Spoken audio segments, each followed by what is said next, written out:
I sell erectile dysfunction medication on the internet, and that gives me a front row seat to the absolute circus, which is how these drugs are advertised to the general public.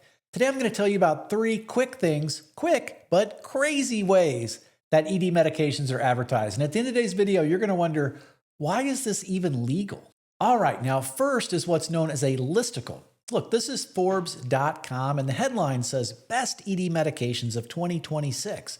Now, Forbes has a great reputation, so when you see the headline, Best ED Medication, you probably would rightfully think that objectively, these must be the best ED medications available.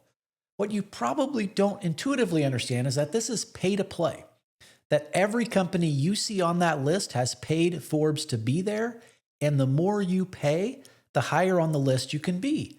How do I know this? I've talked to Forbes about it. They also, to their credit, put it in a disclaimer on the website that basically you pay to be on the list and that it may even impact where you show up on the list.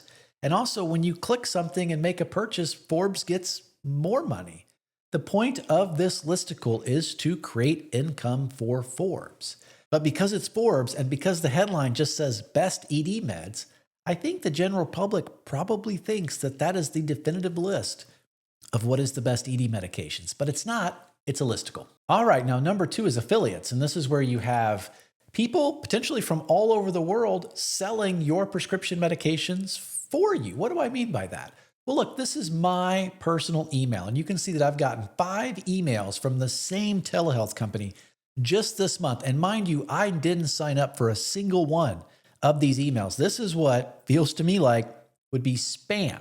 The best way I can tell you the depth of this problem is I'm going to point out these domain names to you, and I think you'll get a good laugh.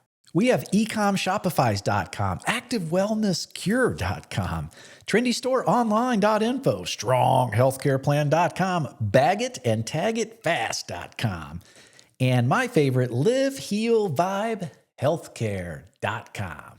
So if you've ever wondered why spam emails, you can't seem to unsubscribe from them, it may be because they're coming from a variety of different companies or just different domains. So that is affiliates on email. Now on Facebook, it gets even wilder.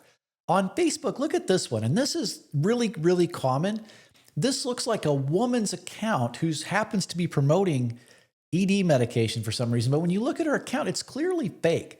She has like no followers. She's not been online very long. The picture is a stock image. But now even wilder, look at the physical address. Vietnam. This is just a random company from Vietnam that is promoting prescription medications in the United States from what looks like a fake account. Now, I just don't understand how this is allowed by Meta or Facebook or Instagram, etc. at all. It's completely wacky to me. I feel like these ads should be coming from and only coming from the actual telehealth company itself. But this is completely normal in telehealth in 2026. Now, before I get to the third one, if you want to deal with a telehealth company that educates instead of exaggerates and does not have subscriptions, click the link in the video description. Well, finally, we come to advertorials, and these are possibly the slimiest of them all because they are either a fake editorial or a fake news story. But these work because people think that they're real. Look at this one right here. This one's written by a board-certified urologist. But when I was reading what the doctor wrote, it didn't really seem like something a doctor would say.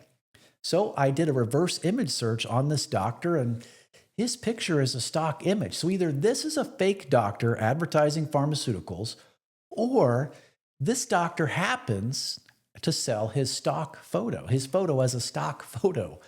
You tell me which one you think it is. Let me know in the comments. Is that a real doctor, or is it a doctor that's maybe a little bit imaginary? You know, this is the way that telehealth is advertised in 2026. When I've talked to companies that help you scale in telehealth, this is the playbook that they tell you to run.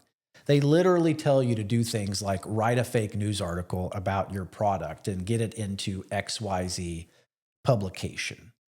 Or, sign up with some of these affiliates who are going to be running Facebook accounts from Vietnam. It's really wild.